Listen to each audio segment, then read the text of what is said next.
Salut, ici Jean-François de Sentier du Bonheur et aujourd'hui nous allons parler de Guy Bandenbaum et de sa chaîne Samouraï Cancer. Un homme qui a réussi à triompher du cancer à un stade avancé et on va essayer de se poser des questions, peut-être les bonnes questions parce que j'avoue que je suis totalement perdu par rapport à tout ça. Alors la situation, quelle est-elle ? Eh bien, Guy, c'est quelqu'un d'adorable. Guy, c'est quelqu'un qui a 78 ou 79 ans, qui, il y a quelques années, a été diagnostiqué comme ayant un cancer de la prostate à un stade avancé. Il nous explique qu'il aurait eu, de la part de son médecin, le conseil d'aller dire au revoir à ses enfants, profiter des quelques mois qui lui restaient et de terminer sa vie. À côté de ça, Guy s'est retroussé les manches, a essayé d'aller vers des méthodes naturelles, du type de celles que proposent Thierry Casasnovas, Irène Grosjean et plein d'autres, et a mené un changement d'alimentation dans sa vie, a réussi à faire des jeûnes, et grâce à ça, à la surprise de ses médecins, des gens qui le suivaient, a réussi à vaincre son cancer, en phase terminale, dit-il. Alors je suis allé sur son site, j'ai regardé, j'ai vu qu'il était censuré en ce moment, parce qu'il explique que s'il parle de son mode d'alimentation contre le cancer, ça passe encore, mais s'il explique qu'il donne des méthodes pour lutter contre le cancer, alors il est censuré.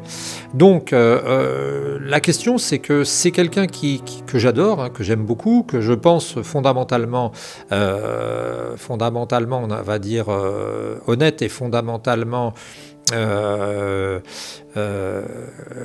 sincère, mais je me pose la question, je me dis, tu vois, si demain matin, malheureusement, je suis diagnostiqué comme ayant un cancer, comme ayant des problèmes, est-ce que je ferai comme dit Guy, ou est-ce que je ferai comme le dit le médecin, tu vois, parce que le problème, c'est qu'il y a quelque temps, on a connu des cas particuliers avec certains soignants, des gens qui n'étaient pas médecins et des gens qui ont on va pas dire forcé, mais fait que les gens qu'ils suivaient, les patients, les malades, eh bien, ils les ont un peu incités à ne pas suivre le traitement habituel de chimiothérapie, et ils les ont incités à aller faire des jeûnes, à aller faire à prendre des compléments alimentaires, etc.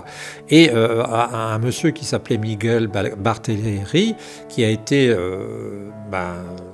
promu aussi par France Info, qui avait fait sa promotion, par le Chou Brave, eh bien ce monsieur, j'avais fait un sujet sur lui, a été condamné.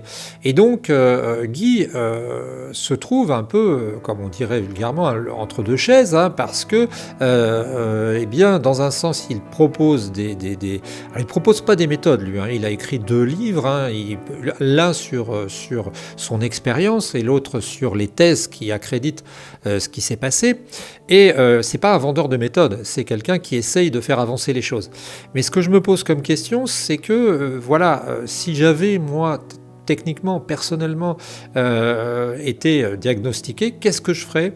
Est-ce que j'irais plutôt du côté, pour être un peu caricatural, soupe de légumes ou jus de légumes, ou est-ce que j'irais du côté chimiothérapie ?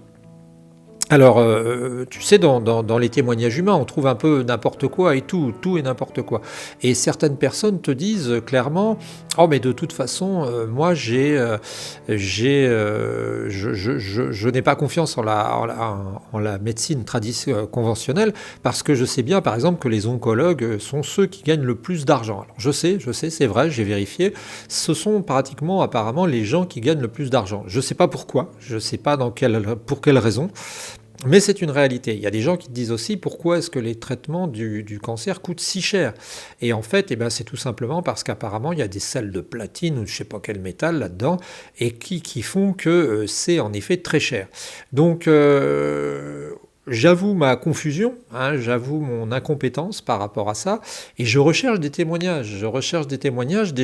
Deux gens dans un sens comme dans l'autre, qui pourraient faire varier le balancier d'un côté comme de l'autre. Parce que je pense en effet que personnellement, et c'est mon diagnostic, J'aurais pu me dire que j'ai fait quelque part la promotion de Miguel Bertelleri parce que je pensais que c'était quelqu'un de sérieux que j'avais vu au Chou Brave, et j'aurais pu me dire maintenant je me tais, je prends plus de risques, mais j'aimerais bien savoir ce qui se passe, j'aimerais bien savoir finalement le vrai du faux pour essayer malheureusement un jour, si j'avais des proches ou si j'étais moi-même touché, de savoir quoi faire.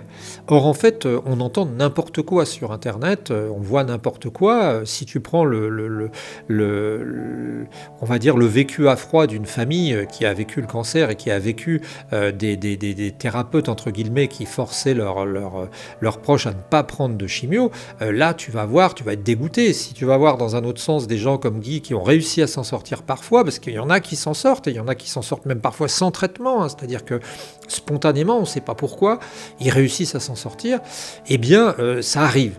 Donc moi, je t'avoue que je recherche des témoignages, si tu as des choses à nous dire là-dessus, parce que c'est troublant. Même Irène Grosjean dit qu'elle a réussi à soigner des cancers, même sa fille Nelly Grosjean, qui est pas mal dans le business aussi, dans les huiles essentielles, eh bien dit qu'elle s'est soignée elle-même d'un cancer. Alors, c'est compliqué, dans un certain sens, si vraiment il y a des solutions, et si vraiment il y a des manières de soigner, eh bien pourquoi est-ce qu'elles ne sont pas mises en place plus généralement? Dans un autre sens, si ces méthodes sont totalement inopérantes, eh bien, il faudrait le signaler. Et là, on est entre les deux, comme avec le problème du Covid, tu vois, on est un peu entre deux chaises. Alors, ce serait pas grave si c'était un peu comme payer ses impôts, tu vois, parce que si tu décides, comme je le disais, de ne pas payer tes impôts, bah, on s'en fiche, à la limite, c'est l'État qui va te remettre un redressement, puis tu peux surseoir à ça pendant des années. Alors que là, le cancer, c'est pas ça du tout, hein. C'est une maladie assez terrible qui fait que ça se métastase, qui fait que ça se disperse. Alors, tu as des gens comme Thierry Casasnovas qui te disent que la maladie n'existe pas, que à la limite les métastases n'existent pas, mais en fait on sait très bien que il y a une diffusion du cancer dans le corps, et donc c'est pas une maladie anodine, hein, c'est pas une grippette. Voilà, donc toi si tu as des documents, si tu sais des choses, si tu as ton avis, aide-nous hein, à nous faire notre idée. Moi je pense, j'adore Guy, je pense qu'il fait beaucoup de travail. Il est convaincu de ce qu'il fait, mais parfois, un peu comme je le disais avec certains autres intervenants du web, on peut fort bien, tout en étant de très bonne foi, être à côté de la plaque. Alors donne-moi ton avis, essaie de pas trop le faire au vitriol, parce que souvent les gens sont très partisans, vont critiquer les autres de manière vive sans pour autant que ça apporte quelque chose, et puis essayons ensemble de faire avancer les choses. Merci, à la prochaine, n'hésite pas à aller voir dans nos historiques, les historiques de nos vidéos pour aller retrouver les archives. Salut et à la prochaine.